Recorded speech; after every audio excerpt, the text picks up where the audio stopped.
In honor of the 5th anniversary of the Paris Agreement to fight climate change, the China Current presents a special 3-part conversation with Mary Robinson, Chair of the Elders. I'm James Chow, and I speak with the former President of Ireland and former UN Human Rights Commissioner about the climate justice she envisions for us all and the global solutions to a global problem. We live in a time when priorities are rapidly shifting, but with or without COVID-19, our planet needs saving now.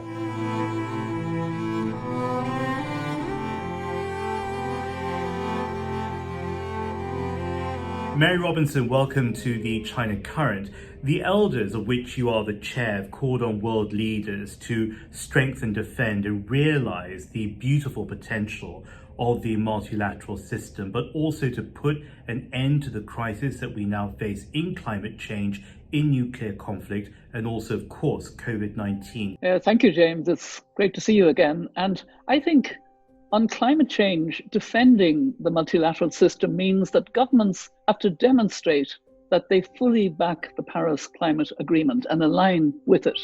So if China is to truly align with the goals of the Paris Agreement, this would mean committing to peak CO2 emissions in a plateau sense over the next few years, and then commit to a meaningful decline in emissions by 2030, and then, frankly, no more new coal from 2020 and the phasing out of existing coal by 2040. And we know that that's not actually happening at the moment.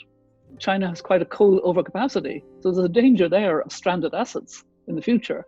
But what we need is shovel-ready renewable projects. And I really do feel that President Xi's recent pledge on carbon neutrality before 2060 is very, very welcome, but it is incompatible with a boom in coal over the next few years.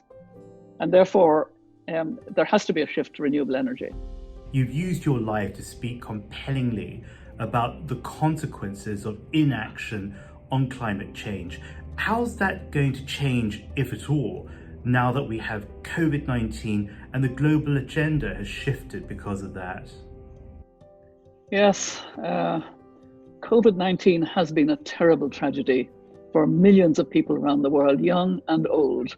It's devastating, but it's also brought people and nations together. And because China, was the first to have the COVID and has come out of it so well, and much earlier than others, I think China has an opportunity to lead by example in its post-COVID recovery towards renewables and away from carbon-intensive projects. And that leadership will have an inspiration impact on other countries.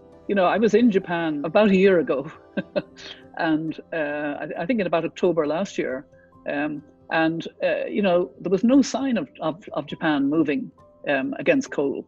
I was quite depressed to see, how rooted in coal it was, and how difficult it would be. So to have that commitment made by the new Prime Minister, is setting, and I think it was incentivized by what President Xi said.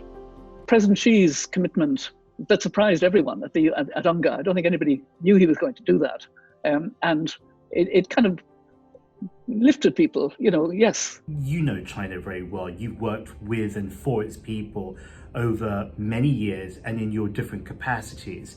It's a country of 1.4 billion people, so it's an unusual position with regards to climate change. It has the most to lose, on paper at least, if we irretrievably destroy our shared planet. But at the same time as it moves to the center of foreign affairs, it has a different role to play. What would you say it could do next? It's always good to have that potential of opening doors to a great country that I have a surprising fondness for, because I met so many fantastic Chinese people, and they really affected me. So it always excites me to have an opportunity to get engaged with China. And again, I come back to President Xi's announcement at the UN on carbon neutrality before 2060. That showed leadership, and it does and has deserved praise.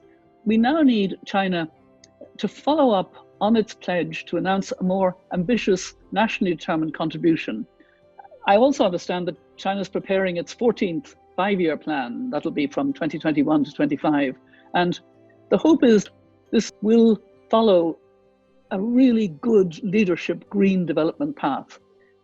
I'm aware that this is very transformative, but China's leading on solar, it's leading on wind. It has the technologies the world will need when we want to retrofit. It has the technology.